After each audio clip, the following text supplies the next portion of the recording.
पिछले कई दिनों से मारवाड़ की राजनीति में भूचाल आ चुका है।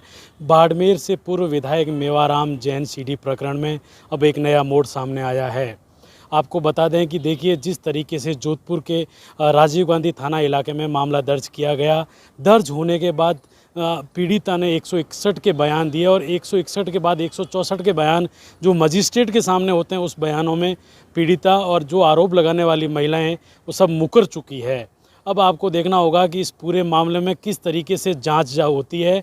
देखिए, जैसे ही मुकदमा दर्ज हुआ तो तुरंत प्रभाव से जो पूर्व विधायक मेवाराम जैन हैं, जिन्होंने हाई कोर्ट की शरण ली और हाई कोर्ट के अंदर जैसे ही केस दायर करके और गिरफ्तारी पर आगामी 25 तारीख तक रोक लगाई गई है।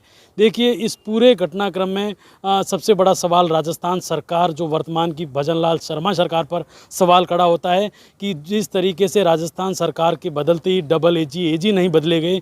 क्योंकि देखिए, जो पीड़िता की जो कोर्ट में पैरवी होती है वो प्रोसिक्यूशन की तरफ से होती है और उसमें एजी है जो कांग्रेस सरकार के जो मौजूद हैं वो कोर्ट में अपीयर होते हैं और उसके बावजूद पूर्व विधायक जो कांग्रेस के हैं उन्हें रिलैक्सेशन मिलता है, रिलीफ मिलती है और 25 तारीख तक उन्हें जो गिरफ्तारी पर रोक लगाई जाती है। देखिए, बड़ा सवाल ये उठता है कि सरकार क्यों अभी तक डबल एजी और एजी की नियुक्ति नहीं कर पाई है। क्योंकि देखिए, जिस तरीके से पीड़िता को न्याय मिलना चाहिए था, न्याय नहीं मिला है। और 164 के बयान प्रथम दृष्टया जब पीड़िता ने एफआईआर दर्ज कराई तो वो बिना किसी दबाव के वो जो एफआईआर दर्ज होती है वो होती है, लेकिन 161 और 164 के बयानों के बीच में गैप होने के चलते हो सकता है कोई ना कोई बहकावे दबाव में आकर चेंज भी हो सकते हैं बयान। लेकिन हमारे सूत्रों ने कहा है कि 164 के बयान में पीड़िता जो एलिगेशन पूर्व विधायक पर और जो तमाम पुलिस अधिकारी, जो उपसभापति और जो सरपंच पर जो लगाए गए हैं, उन सभी आरोपों पर वो मुकर गई है। देखिए, सबसे बड़ी बात ये होती है कि ये मामला जो दर्ज होने के बाद जोधपुर पुलिस की आईओ, जो वर्तमान में इस जो घटनाक्रम और इस जांच की जो इन्वेस्टिगेशन ऑफिसर है, उस पर सवाल खड़े होते हैं। क्योंकि देखिए, पूर्व विधायक है, पूर्व विधायक के चलते ठीक है, पूर्व विधायक और वो एक और अन्य को हाई कोर्ट से जब गिरफ्तारी पर रोक लगती है तो इतना बड़ा एलिगेशन लगने के बाद अन्य जो पुलिस अधिकारी है, जो बाड़मेर के सीओ है, एसएचओ है, तमाम जिन लोगों पर एलिगेशन लगे हैं उन पर पुलिस ने अभी तक इतने दिन बीत चुके हैं कि करीबन 2 सप्ताह से ज़्यादा, 3 सप्ताह होने आए हैं, उस पर जो जोधपुर पुलिस ने अभी तक कार्रवाई नहीं की है, इन्वेस्टिगेशन नहीं किया, पूछताछ नहीं की है। तो कहीं ना कहीं जोधपुर पुलिस पर पुलिस की जाँच पर भी सवाल खड़े होते हैं कि पुलिस इतनी डिले क्यों करी, क्यों देरी करी है। कहीं ना कहीं पुलिस भी इस पूरे मामले को गुमराह करने में लगी है। तो राजस्थान सरकार को इस पूरे घटनाक्रम में एक्शन लेना चाहिए। क्योंकि जिस तरीके से पूर्व विधायक पर आरोप लगे, पूर्व विधायक के जो तमाम 8 से 9 लोग थे उन पर आरोप लगे और उन पर आरोप लगने के बाद पुलिस अभी तक उनको इन्वेस्टिगेशन नहीं कर पाई है, उनसे बयान दर्ज नहीं कर पाई है, उन्हें गिरफ्तार नहीं कर पाई है। तो कहीं ना कहीं पुलिस भी मिली भगत है, पुलिस की जांच पर भी सवाल खड़े होते हैं। क्योंकि देखिए, कांग्रेस के पूर्व विधायक हैं मेवाराम जैन और जैन व अन्य जो 8 से 9 लोग हैं उन पर पुलिस ने अभी तक कोई एक्शन लिया नहीं है। और अब ऐसा सुनने में आया है कि राजस्थान हाईकोर्ट ने आज फाइल भी मंगवाई है, कोर्ट में फाइल भी इन्वेस्टिगेशन ऑफिसर से मंगाकर चेक की जा रही है।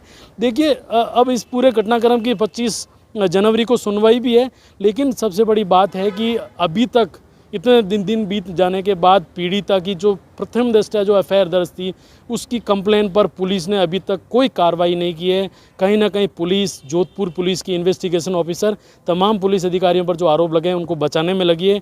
तो ये बहुत बड़ी जांच पर सवाल खड़े होते हैं। कहीं ना कहीं राजस्थान सरकार को इस ओर देखकर एक्शन लेना चाहिए। जो तमाम दोषी अधिकारी है उनके खिलाफ कार्रवाई करनी चाहिए। क्योंकि ये एक पूर्व विधायक पर एलिगेशन लगे हैं। अगर यही कोई सामान्य पीड़िता या सामान्य अगर आरोपी होता, अब तक पुलिस गिरफ्तार कर चुकी होती।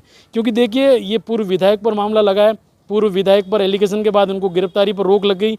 लेकिन अब जब हमारे सूत्रों ने बताया कि कोर्ट में 164 के बयान में उससे पूरे घटनाक्रम से मुकर गई है, बड़ा सवाल ये है कि पीड़िता तो मुकर गई, लेकिन क्या जिस तरीके से सोशल मीडिया पर जो वीडियो फुटेज जो सीडी के वायरल हुए हैं, क्या पुलिस उस पर एक्शन नहीं ले सकती? क्या उस पर पुलिस जांच नहीं कर सकती? क्या पुलिस उन दोनों को जो गिरफ्तारी पर रोक लगी उसके अलावा अन्य 7 से 8 आरोपी हैं, क्या उनसे जांच नहीं कर सकती? उनको गिरफ्तार नहीं कर सकती? ये तमाम सवाल लोगों की जहन में खड़े हो रहे हैं कि पुलिस पर सवाल खड़े हो रहे हैं कि कहीं ना कहीं आईओ इस मामले को क्यों डिले कर रही है, क्यों जांच नहीं कर पा रही है।